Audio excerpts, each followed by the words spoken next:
Bolsonaro aumenta gastos com defesa e diminui com saúde e educação. No primeiro ano de governo, o presidente Jair Bolsonaro aumentou os gastos com investimentos e custeio da máquina para a área de defesa e reduziu as despesas para a educação, saúde e segurança.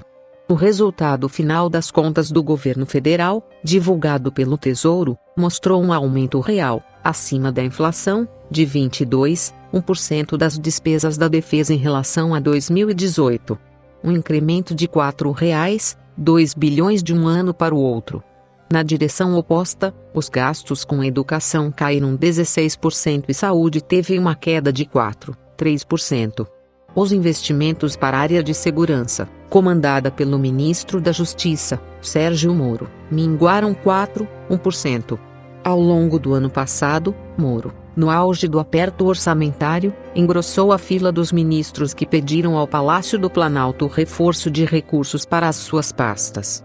Os dados são dos chamados gastos discricionários, como investimentos e despesas para o funcionamento da máquina pública, que o governo tem o poder de cortar e pode dar às suas prioridades.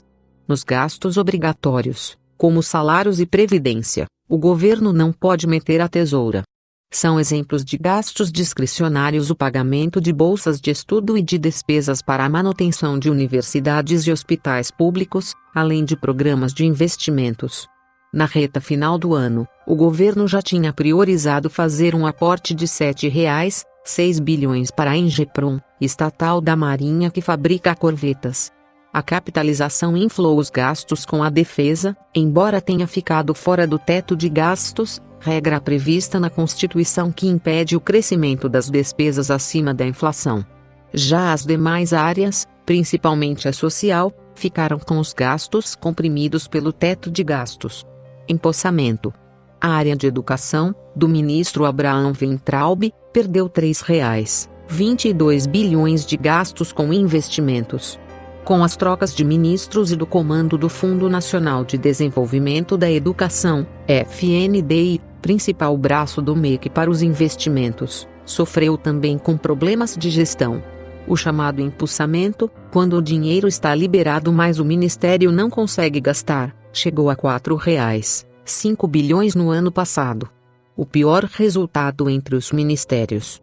O empossamento global foi de R$ 17,4 bilhões. Para o diretor de Estratégia Política do Todos pela Educação, João Marcelo Borges, os dados mostram uma priorização setorial ao setor militar, deixando de lado a ênfase liberal, já que o aporte foi feito em uma empresa estatal, posição contrária à política do ministro da Economia, Paulo Guedes. Segundo ele, os dados sugerem também problemas de capacidade gerencial. Segundo análise do Todos pela Educação, o montante dos chamados restos a pagar, despesas transferidas de um ano para outro, chegou em 2020 a R$ 17,1 bilhões, o maior volume desde 2013. Essas despesas são contabilizadas para o cumprimento do piso da educação. A especialista na área de saúde da Universidade Federal do Rio de Janeiro, UFRJ, Lígia Bahia, lembra que a emenda do teto foi vendida pela área econômica com a argumentação de que haveria mais recursos para as áreas prioritárias como saúde e educação, o que não ocorreu, na sua visão. Lígia destaca que não é especialista em recursos sobre as Forças Armadas, mas pondera que com certeza o Brasil precisa de mais investimentos em saúde, principalmente porque a população está aumentando e envelhecendo.